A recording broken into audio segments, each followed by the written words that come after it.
아가 7장 9절 하반절에서부터 한 구절 읽도록 하겠습니다.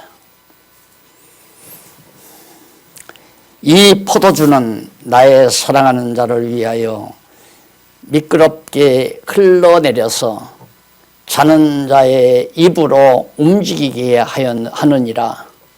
나는 나의 사랑하는 자에게 속하였구나. 그가 나를 사모하는구나. 10절까지 봉독해 드렸습니다. 오늘은 아가서 마지막 부분입니다. 마지막 부분에서 변함없는 사랑에 대한 하나님의 변함없는 사랑에 대한 사랑의 성취, 변함없는 사랑의 성취 내용 중에 그 세 번째가 신랑 신부의 상봉 내용입니다. 변함이 없으니까 만나야 되잖아요. 서로 헤어져서 정말 따로 세월을 지내지만은 사랑은 변함이 없으니까 다시 만나게 한다. 그리고 이제 네 번째는 그 불변의 사랑아가 변함없이 사랑하는 그 사랑을 아름다운 노래로 부르는 그 아가 내용이 8장 6절에서부터 14절까지 마지막 부분까지 소개됩니다.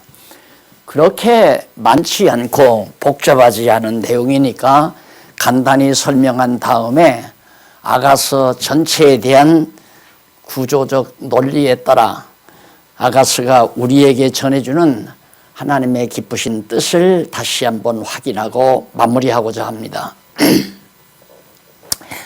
여기 이제 신랑 신부의 상봉이라는 말은 결국 우리가 이스라엘 민족의 역사를 배경으로 하면 헤어졌잖아요. 그 헤어진 때가 언제냐면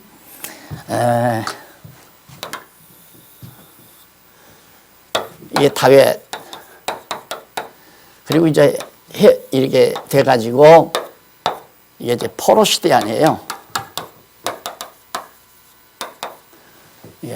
이방의 포로로 잡혀가서 갔다가 70년 지나서 다시 이제 다 예루살렘으로 그러니까 바벨론으로 포로로 잡혀가고 북쪽 이스라엘은 아수르로 잡혀갔다가 다시 남쪽 유다가 70년 포로 생활한 다음에 일로로 다시 돌아오는 겁니다.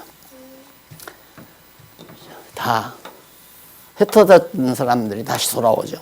돌아와서 이제 성전을 짓고 성곽을 다시 쌓고 성전에 계시는 여호와 하나님을 다시 만나서 서로 사랑하는 그 사랑의 아름다운 노래가 변함없이 사랑. 만나보니까 사랑이 전혀 변함이 없단 말입니다. 그러니까 그 말은 뭐냐면 이스라엘 민족이 처음에 아브라함과 이삭과 야곱에게 언약을 해서 언약대로 다윗 왕국을 세웠잖아요. 하나님의 나라를 세워줬단 말입니다. 참 좋았죠. 결혼도 했잖아요. 그런데 결국 백성들은 하나님을 떠나고 어디까지 갔느냐 하면 바벨론 포로 또 아수르에게 다 사로잡혀가서 이방신을 섬기며 이스라엘 백성들이 그렇게 살았단 말입니다. 그러면 이런 경우쯤 되면은 보편적인 사람은 하나님의 마음이 변했구나. 우리가 하나님만 사랑해야 되는데 이방신들을 사랑하고 이방 나라에 와서 종노릇하고 그러니 하나님이 우리를 사랑하겠나. 그래서 하나님의 사랑을 의심했는데 다시 만나보니까 하나님의 사랑이 전혀 불변이 없으니까 변함이 없으니까 그 사랑을 변함없는 사랑을 아름다운 노래로 표현한 것이 바로 이 7장 9절로부터 8장 14절까지의 내용의 역사적 배경이란 말입니다. 이스라엘 민족의 역사적 배경. 그걸 좀 더 확대하면 하나님께서 아담을 창조해 놓으시고 하나님이 심히 좋았더라고 그랬잖아요. 그러니까 처음 지어놓은 아담과는 너무너무 좋은 관계였죠. 그래서 아담에게 언약하셨는데 아담이 그만 하와에 의해서 유혹당해 가지고 넘어가고 타락했잖아요. 타락했는데 결국은 예수님을 마지막 아담으로 보내가지고 결국은 하나님의 사랑을 다시 확증해요. 아담과 하와는 하나님을 저버리고 하나님의 말씀을 불순종했지만 나는 너와 한 번 약속한 아담과 언약한 언약은 변함없이 끝까지 변함없이 너희를 사랑하기 때문에 예수 그리스도를 마지막 아담으로 보내서 하나님의 사랑을 확증해주는 그런 놀라운 하나님의 섭리 전체를 배경으로 하고 있다 하는 것 몇 차례 말씀을 드렸습니다. 자, 그러면 7장 9절 하반절에서부터 13절까지는 신랑과 사랑할 것, 이게 신부가 하는 노래죠. 이 신부의 아가 아니에요. 신랑과 사랑하겠다. 다시 말해서 이스라엘 민족이 포로로 잡혀가서 바벨론에 가서 이렇게 70년을 살았는데 고레스 왕, 파사 고레스 왕이 칙령을 내리죠.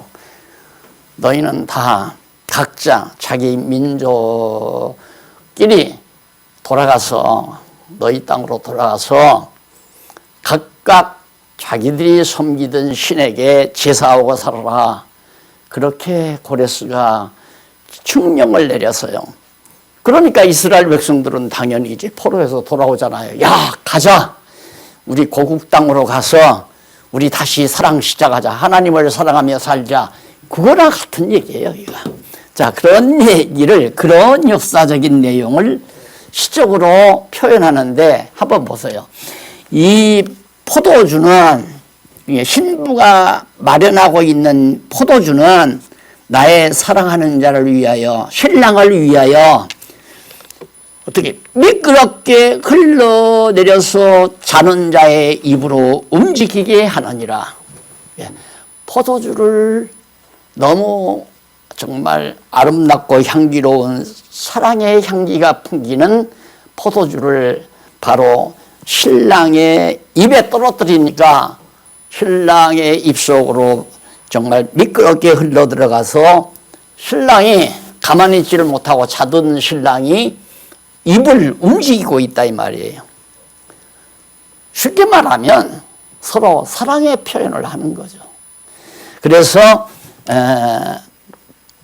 10절 나는 나의 사랑하는 자에게 속하였구나. 완전히 빠져버렸어요. 신랑에게 신부가 완전히 빠져버렸다고 노래하면서 그가 나를 사모하는구나. 신랑이 신부를 사모한다. 바로 그것이 이렇게 이루어지는 겁니다. 다시 만남. 이스라엘 민족과 하나님이 사랑으로, 변함없는 사랑으로 다시 상봉하는 그런 장면을 바로 13절까지에서 말해주는데 그 다음 한번 읽어보실까요? 12절. 우리가 일찍 일어나서 아니죠. 11절. 나의 사랑하는 자야 신랑아 그 말이죠. 내 사랑하는 신랑아 우리가 함께 들로 가서 동네에 유숙하자. 들로 가가지고 동네 사람들이 살고 있는 동네에 유숙하자. 그 말은 일로로 가자 이 말이에요. 예루살렘으로 다시 돌아가자 그 말이에요. 우리가 옛 고고 도토 땅 그게 이제 가꾸던 포도원이니까 자기네들이 가꾸던 포도원 아니에요. 그 마을로 우리 같이 돌아가자. 그러면서 우리가 함께 들러가서 동네에서 잠을 그 동네에 가서 그러니까 고국으로 돌아가서 아름다운 사랑의 잠을 잘 수 있도록 하자 그 말이죠. 12절 우리가 일찍 일어나서 포도원으로 가서 포도움이 돋았는지, 포도움이 새봄을 맞는 거 말하는 거 아니에요?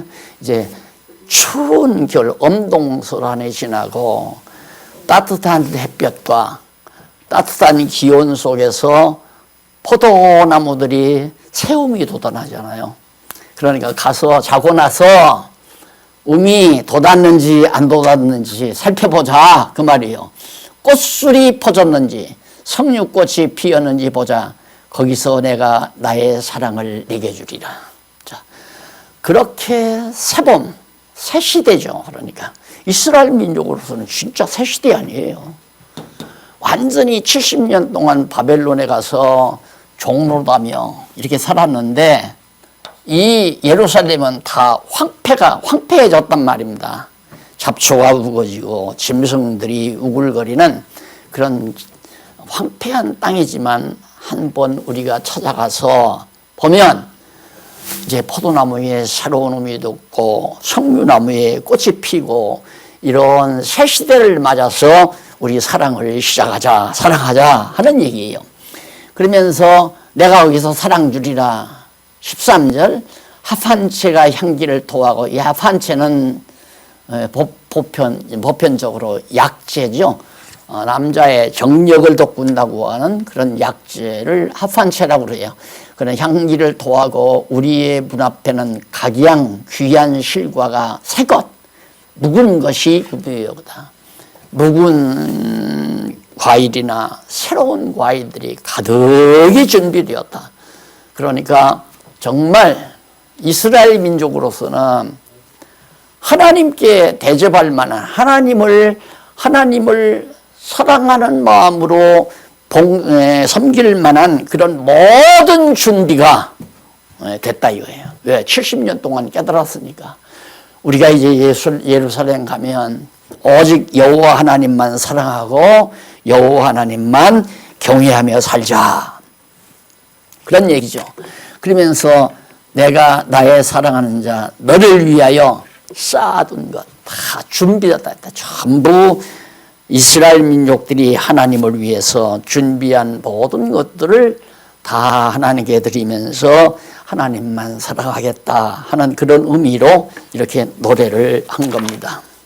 그 다음 넘어가서 8장 1절로 4절까지 보면 신부가 친정집, 그러니까 자기 집이죠. 신부가 살던 그 친정집에서 신랑과 사랑한다는 신부의 아가를 노래합니다. 친정집이라는 게 예루살렘 아니에요? 아니, 여기 예루살렘.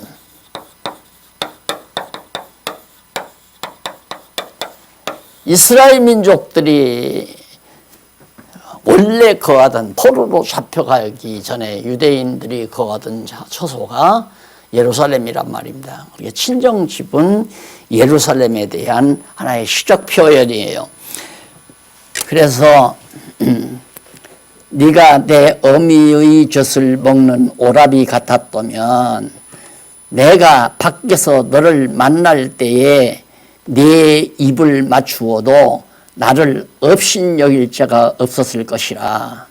그러니까 네가 내 어미의 신랑이 그 말이에요. 신랑이 내 어미의 젖을 먹은 오라비 오빠처럼은 그렇게 같았다고 한다면, 그러니까 가깝다 이 말이에요. 그만큼 오빠와 누이 사이라고 한다면 내가 밖에 나가서 이렇게 나가서 완전히 고향을 떠나 집을 떠나서 밖에 나가가지고 많은 사람이 보는 앞에서 서령 입을 맞췄다 할지라도 저 사람들이 우리를 무시하거나 경시하지 않았을 것이다. 사람들이.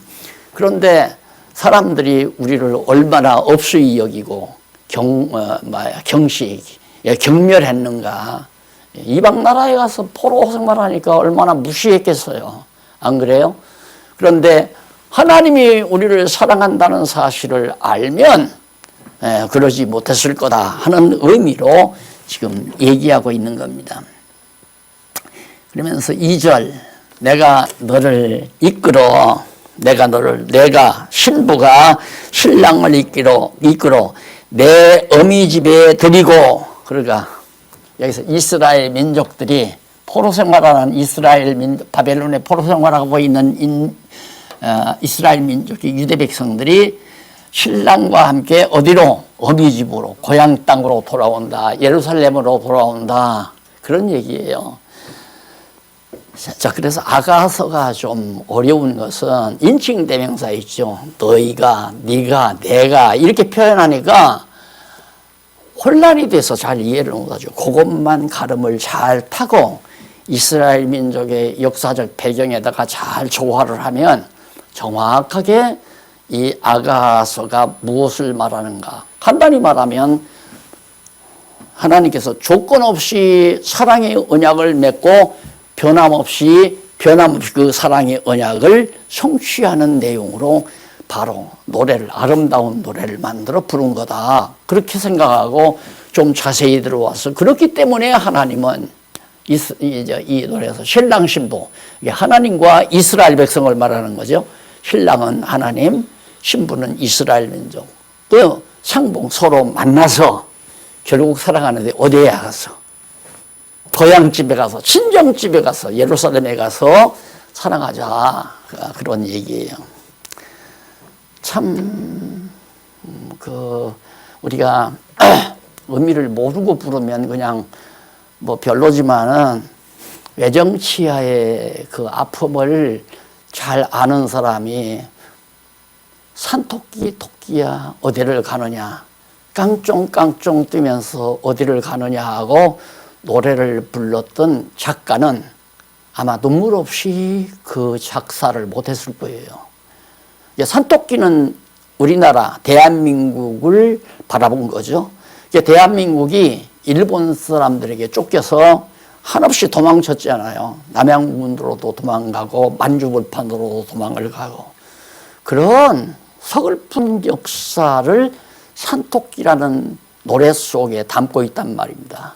그러니까 우리가 그냥 슬슬슬 내 아가의 아름다운 노래를 읽다가 보면 어떤 남녀가 둘이 사랑하는 내용을 갖다가 노래한 거구나 이렇게 알다면 우리가 지금 여기서 배울 필요가 없잖아요. 연애 소설을 공부하는 것도 아니고 뭐 사랑의 시, 인간들의 사랑의 시를 노래하는 것도 아닌데, 근데 우리가 오늘 이 아가를 마무리하면서 하나님의 사랑이 얼마나 크고 놀라운 건가, 가장 좋은 걸 발견하게 되면 시시한 건 눈에 안 들어오잖아요. 백화점에 가서 물건을 살 때에도 그냥 무조건 자기가 어느 가격에서 어떤 걸 사야 되겠다 하고 가서 얼른 사가지고 들어와야지, 일 없는 사람들처럼 그냥 일단 구경 가보자, 가서 사자 하고 구경하다 보면 여기에서 살라다가 가만히 있어요, 잠깐 한번 돌아보고요, 이게 그거보다 더 좋은 거 있을 쪽에서 이건 거들떠 안 봐. 또 그거 뭐 살려다가 조금만 기다리세요, 한번 좀 갔다 올게요, 그리고 또 나와요. 결국은 제일 좋은 것을 들고 나올 수밖에 없잖아요. 제가 왜 이런 예를 드느냐면 우리가 이 세상 사는 게 참 고달프고 힘들잖아요. 돈이 있든 없든 마찬가지입니다. 권력을 가졌든 안 가졌든 마찬가지입니다. 요즘 뭐 다 텔레비를 통해서 다 정보가 공개되니까 다 아시겠지만 이 세상에 정말 참 평안을 가지고 행복하게 사는 사람이 그리 많지를 않아요. 그러니까 결국은 정상적으로 그냥 있으면 불안하니까 나가서 술도 마셔야 되고 친구들하고 밥이라도 먹으면서 줄인 배를 세울 때 다 잊어버리는 거죠. 아이고 뭐 돈이고 뭐고 명예고 다 귀찮다, 행복이 이거 아니냐, 이렇게 나오는 거거든요. 그런데 이 세상에서 가장 소중한 것이 이제 뒤에 나와요. 뒤에 나오는데 사랑 아니에요, 사랑. 사랑. 근데 사랑 중에 최고의 사랑, 가치 있는 사랑이면 하나님의 사랑이란 말입니다. 하나님의 사랑에 대한 확신과 그 감성을 확실하게 느끼고 산다면 세상 부러운 것이 없을 수밖에 없잖아요. 최고의 가치니까. 그래서 여기 이제 보면 어미집에 드리고, 오라비 같았으면 정말 저들이 서령 우리끼리 입을 맞춘다 할지라도 우리를 업신여기지 않았을 것이다. 멸시하지 않았을 것이다.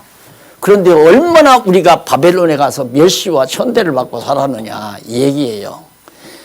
하나님과 우리가 엄청난 깊은 사랑의 관계에 있다면 이들이 우리를 그렇게 멸시하고 천대했겠느냐, 그런 의미를 깊이 담고 있습니다.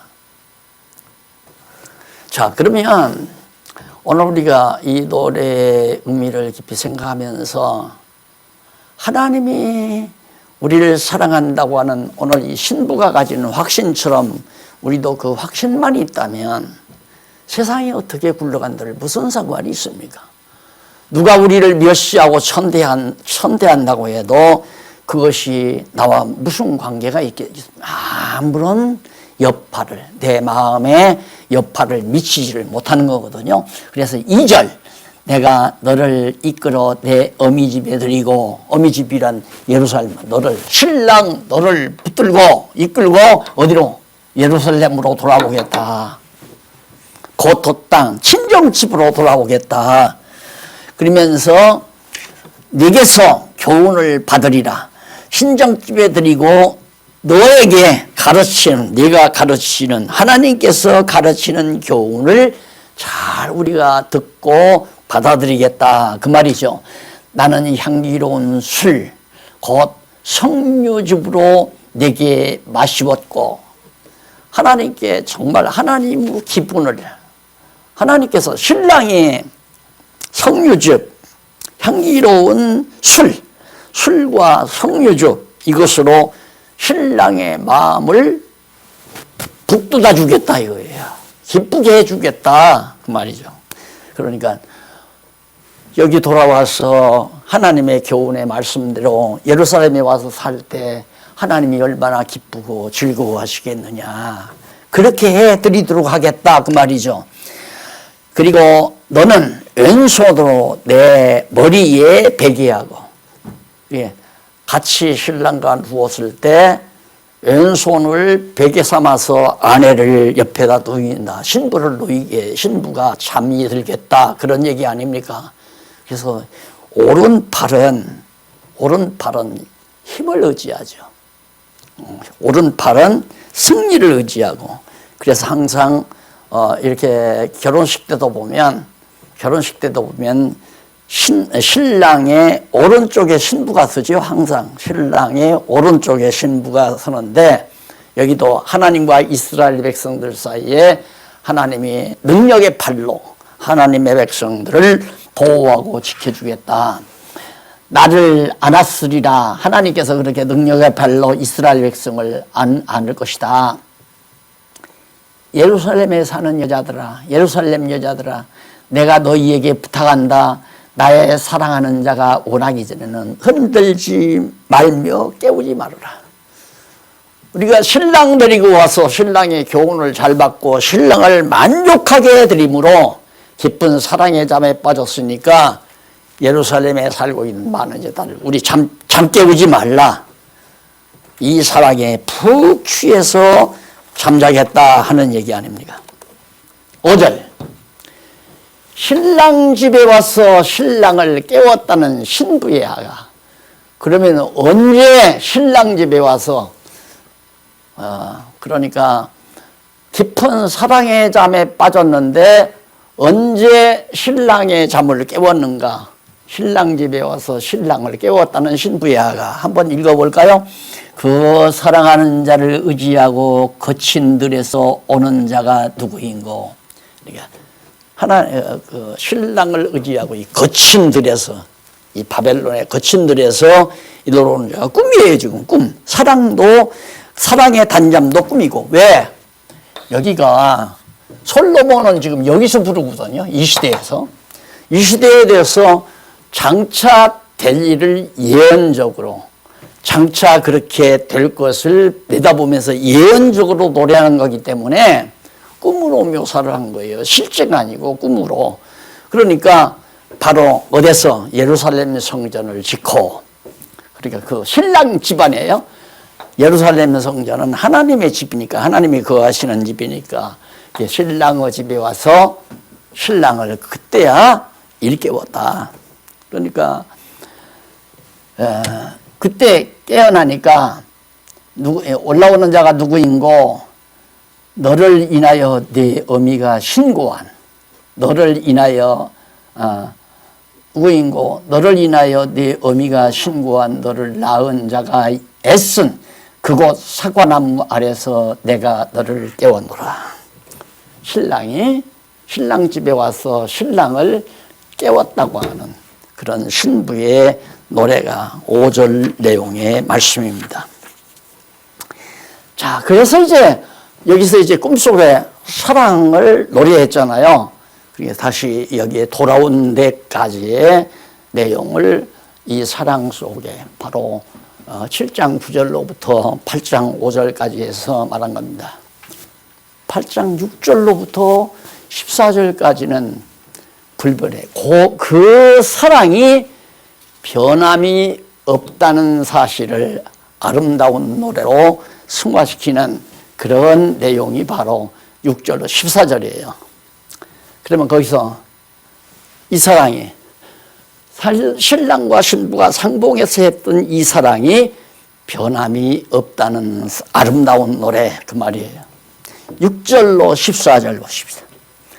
변함없는 사랑을 부탁하는 이유에 대한 아가를 왜 변함이 없었나?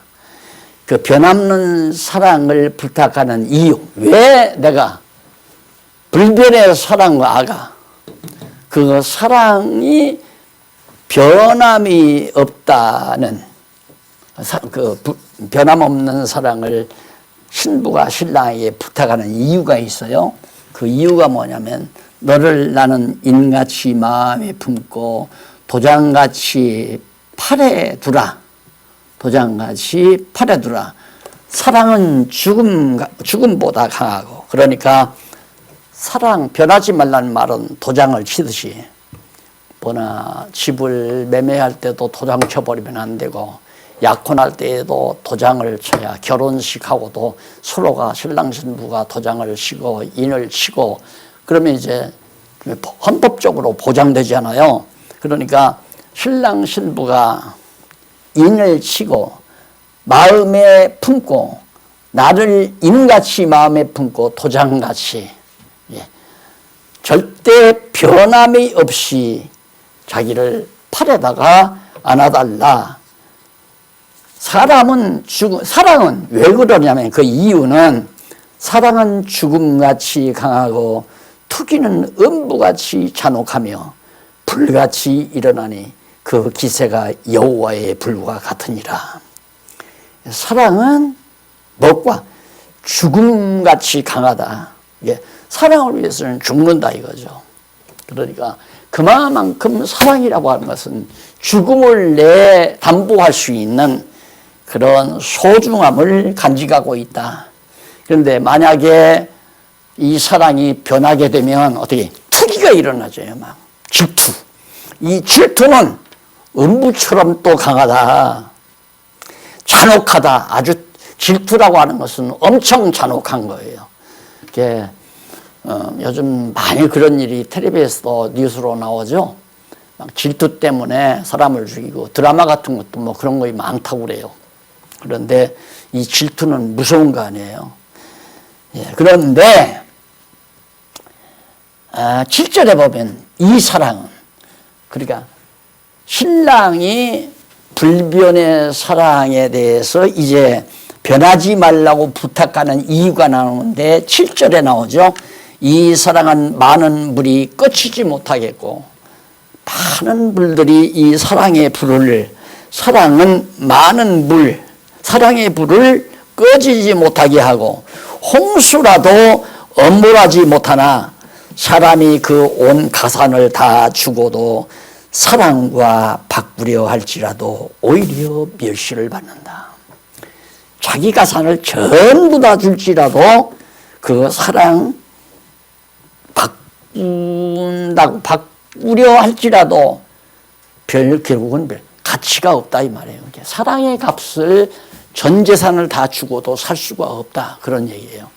그만큼 이 바로 아가스에서 노래하는 하나님의 사랑의 가치, 하나님의 사랑의 가치를 우리가 가지고 있는 전 재산으로도 산다는 것이 사지를 못한다는 얘기를 노래한 거죠.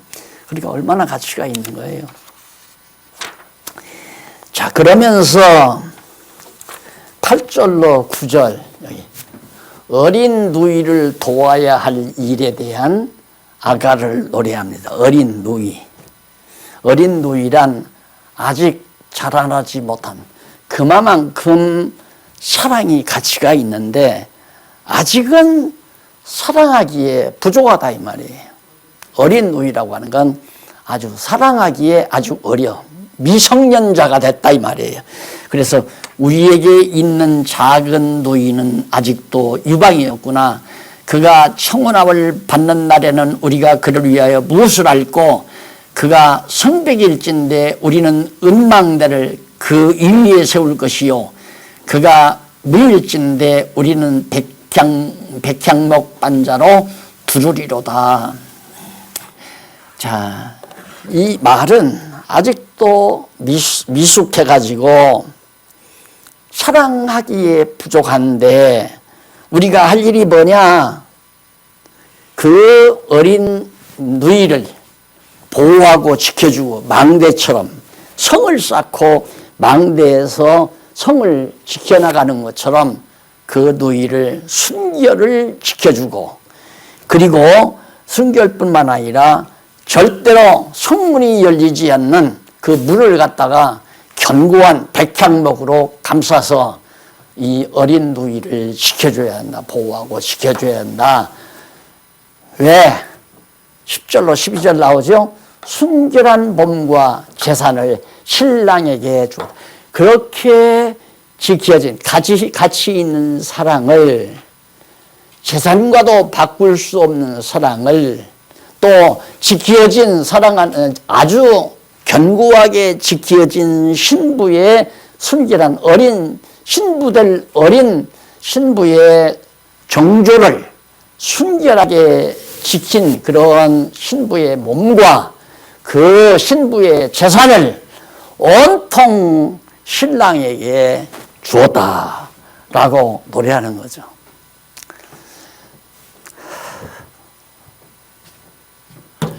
바벨론 포로에서 돌아온 유다 이스라엘 백성들은 이제는 정말 오직 하나님의 영광만을 위해서 몸도 마음도 가진 모든 재산도 이걸 신약교회에서 사도 바울은 사나 죽으나 주님의 것입니다. 신랑 대신 주님의 것입니다라고 고백했죠. 어찌 바울만 그렇게 살아야 되겠습니까? 우리가 하나님의 사랑의 그 진가를 하나님의 사랑에 대한 진가를 발견만 하면 내 몸도 마음도 내 모든 재산도 주의 것이다. 이게 우리의 고백이 돼야 되지 않을까요? 자, 이런 엄청난 사랑의 결과를 그래서 기독교는 어떤 계율이나 명령이나 힘으로 저 사람에게 행동하게 하는 것이 아니라 내가 늘 강조하지만 하나님의 엄청난 이 불변의 사랑 어디에서도 찾아볼 수 없는 인간 세계에서는 이런 사랑이 없잖아요. 하나님의 사랑만 그런 거란 말입니다. 영원한 사랑이죠. 그래서 하나님의 사랑은 영원한 사랑이다. 시작할 때도 영원한 사랑, 끝날 때도 영원한 사랑, 시작에서 끝까지 처음과 나중까지 절대 변함이 없는 영원한 사랑은 인간에게는 없잖아요. 이 사랑의 가치가 우리를 이끌어가는 거죠. 그러니까 이 사랑을 발견한다는 것이 매우 중요하고 이 사랑을 우리가 직접 느낀다고 하는 것이 더더욱 중요하죠. 이걸 못 느끼면 결국은 마음의 병이 생기게 됩니다. 욕심도 생기고 투기도 생기고 미련도 생기고 말할 수 없이 걱정, 근심도 일어나고, 왜? 이 사랑에 감동을 못했기 때문이죠. 사랑의, 이 엄청난 불변의 사랑의 감동을 우리가 느낀다고 한다면 조금 불편하면 어떻겠습니까? 조금 경제적으로 비난하면, 가난하면 그것이 나를 크게 절망하게 만들거나 좌절하게 만들 수 있는 힘은 없잖아요. 그래서 하나님의 사랑에 대한 확실한 그 무게와 진가를 발견하고 느끼면 가난해도 좋고 부여해도 좋고, 그래서 바울은 일체의 비결을 배웠다고 그러잖아요. 가난하게 살 수도 있고 부유하게 살 수도 있고, 정말 힘을 얻고 살 수도 있고 힘이 없이 살 수도 있고, 이런 놀라운 힘이 사랑의 힘에 의해서 발휘가 되는 것이다. 그래, 마지막 마지막 부분 이제 8장 10절로 12절에 보면 순결한 몸과 제사를 신랑에게 다 준다.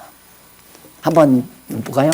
나는 성벽이요 나의 유방은 망대 같으나, 나는 성벽이요 망대는, 나의 유방은 망대 같으니, 그러니까 결국 이스라엘 민족들이 돌아와서 정말 하나님의 백성들을 보호하고 어리석고 미련한 어린 누이 같은 이스라엘 민족들을 보호하고 지키고 이방 민족을 방어하고, 그래서 순수하고 결백하게 여호와 하나님만을 사랑하는 신부로서 성장해가는 하나님의 나라가, 즉 이스라엘 나라가 그렇게 되기를 바라면서, 나는 성벽이요 나의 유방은 망대 같으나 그러므로 나는 그의 보기에 화평을 얻은 자 같구나. 결국은 하나님께서 하나님이 우리를 이스라엘 백성들을 볼 때는 참 이제는 평안을 얻는, 화평을 얻은 그런 백성으로 그렇게 보인다 이거지요. 솔로몬이 바알하몬에 포도원이 있어 지키는 자에게 맡겨두고 그들로 각기 그 실과를 인하여서 은 1천을 바치게 하였구나. 솔로몬은 너의 1천을 얻었고 실과 지키는 자도 200을 얻었거니와 내게 속한 내 포도원은 내 앞에 있구나. 그렇게 얘기를 해요. 그러니까 온전히 정말 신부가 순결한 몸과 자기 재산인 모든 포도원도, 신랑도 포도원이 있는데 그 포도원도 다 갖다가 신랑에게 주어서 소득을 얻게 됐다 이거예요. 그러니까 복음서에 그게 나오잖아요. 예수님께서 가실 때 주인이 이제 타국에 갈 때 정말 자기 농장을 이렇게 세로 주고 간다고 그러잖아요. 세로. 어떤 사람이 1달란트, 2달란트 각각 주는데, 갔다 와서 계산을 하는데 남긴 사람은 칭찬을 받고 주인 것 손실 날까 봐 땅에다 묻어둔 사람은 책망을 듣고 하는 내용이 복음서에 나오잖아요. 여기는 바로 그런 의미죠. 전부 세를 주어서 그 세로부터 엄청나게 신랑 되신 솔로몬이 1천 파운드라고 하는 엄청난 그 1천을 수입을 본다. 많은 수입을 얻게 된다. 그러니까 그 말은 뭐냐면 신랑 되신 하나님께서 결국은 이스라엘 민족을 모두 다 택한 백성들을 자기의 소유로 만들어서 결국 사랑을 한다는 그런 의미를 그렇게 묘사한 겁니다. 그래서 마지막 13절로 14절에 보면 신랑과 신부가 서로 사모하며 기다리는, 자, 이렇게 엄청난 병없는 사랑을 서로 간직하고 있기 때문에 신랑과 신부는 서로 사모를 해요. 서로 사모.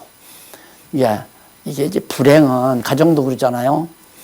남편은 신부를 엄청 좋아하는데 신부는 딴 생각만 한다든가, 반대로 신부는 남편을 죽어도 못 사는데, 남편 없이는 죽어도 못 사는데 남편은 밖에서 딴짓을 한다든가, 이게 이제 가정의 불행이거든요. 예, 남편과 아내가 서로 사랑 안에서 사모하며 산다는 것, 이게 이제 아름다운 건데, 여기가 바로 그 장소예요.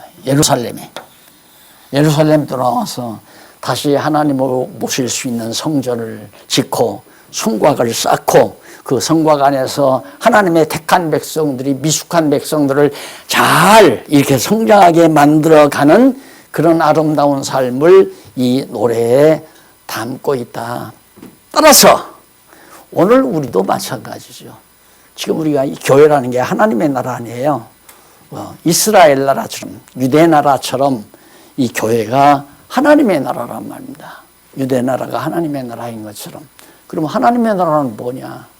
아직 어린 성도들, 정말 주님의 신부가 될 어린 성도들을 보호하고 지켜주고 그들을 양육시켜서 결국 성도들이 다 정말 정조를, 신앙의 정조를 지키고 그런 아름다운 정조를 지킨 그런 몸과 모든 소유를 하나님께 완전히 다 드리라니까 전부 돈 갖다가 교회로 가져러 가는 게 아니잖아요. 오직 하나님의 영광을 위해서 사용하면서 신랑과 신부가 서로 사모하며 사는, 이것이 이제 회복된 예루살렘에서의 삶의 모습이다. 이걸 노래에 담았다는 얘기죠. 우리도 그렇잖아요. 우리가 지금 바라는 건 우리가 신랑 대신 예수 그리스도를 사랑하니까 그리스도를 사랑하고, 또 예수님은 우리를 사랑하면서 어디에 재림의 날 서로 만나기를 사모하면서 기다리면서, 재림의 날을 기다리면서 우리가 지금 현재 이 고달픈 삶이지만 사랑의 힘으로 버텨가는 성도의 생활이 이어지고 있는 겁니다. 이런 아름다운 이스라엘 민족과 이스라엘 하나님과의 관계를 사랑의 노래에 담고 있다는 것을 우리가 아가서 전체를 살펴보았습니다. 그래서 결론적으로 거기 한번 13절로 14절 볼까요?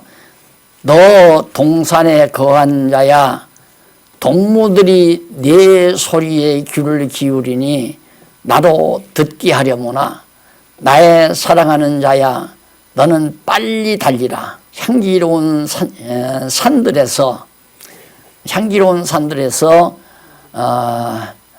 노루와도 같고 어린 사슴과도 같아여라. 그러니까 뭐냐면 완전히 지금 기다리고 사모하는 하나님이 오시기를, 예루살렘 성전을 지어놓고 하나님이 정말 찾아오시기를 바라는 간절한 심정처럼, 신랑이, 노루가 얼마나 빨라요. 막 힘있게 노루처럼, 사슴처럼 힘차게 신랑이 신부를 향해서 달려온다. 그런 마지막 결론을 여기다 표시하고 있습니다. 우리가 올 때는 정말로 멀고 고달픈, 어서 예수님이 오셨으면 좋겠다, 이런 생각을 가시는 분도 많잖아요. 그러나 성경이 말하듯이 너무 그렇게 조급하게 생각하지, 빨리 온다.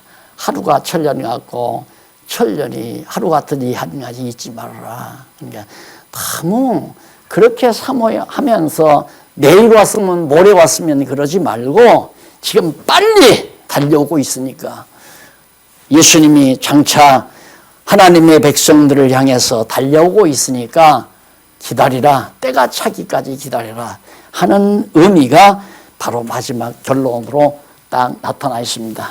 그러다가 보면 결국 하나님께서 창조해서 아담과 언약을 맺으시고, 그 언약을 마지막 아담 예수 그리스도를 통해서 이루시기 위한데, 성취하시는데 마지막 재림의 날까지를 다 아가 노래에 담고 있다는 걸 알 수 있죠.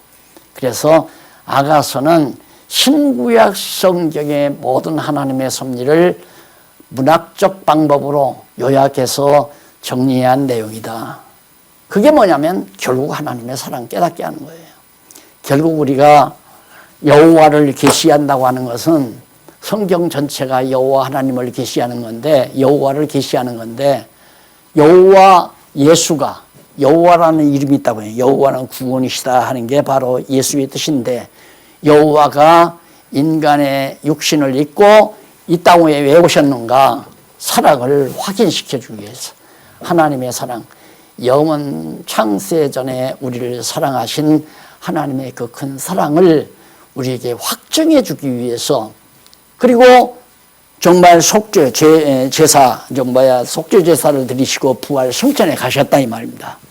일단 우리가 떨어져 있잖아요. 예수님과 부활하신 예수님과 우리가 떨어져 있는데, 결국은 예수님께서 우리에게 성령을 보내주셨죠. 그래서 하나님의 사랑을 깨닫게 하려고. 성령이 왜 왔는가? 하나님이 우리를 얼마나 사랑하는지를 깨닫게 하기 위해서 성령이 오셨잖아요.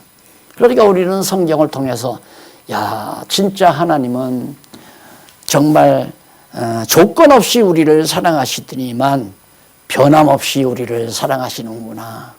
마지막 최후에 뭘로 확인되는가? 노루처럼, 사슴처럼 세차게 이 세월을 거스리고 달려오시는 예수님의 재림의 날이 되면, 분명히 하나님이 우리를 사랑했다고 하는 확신을 우리가 얻게 되고, 이 사랑의 힘에 의해서 우리는 최종적 승리를 거둘 수 있다는 이 놀라운 진리가 아가서 안에 담겨져 있습니다. 자, 이렇게 해서 일단 아가서 내용을 우리가 다 정리를 했습니다. 이제는 그 선지서로 넘어가야 되는데, 우리 선지서를 우리 박 교수님께서 자세하게 잘 해 주셨기 때문에 조금 제가 아직 확정은 안 했습니다. 무엇을 다음 주일부터 가능해 드릴까? 확정되는 대로 다음 시간에 말씀을 드리고 강론을 하도록 약속드리면서 오늘 강의는 이것으로 마무리합니다. 기도하십시다. 하나님 아버지, 감사합니다. 하나님도 보이지 않지만 보이지 아니하는 하나님의 사랑을 우리가 어떻게 알 수 있겠사오리까?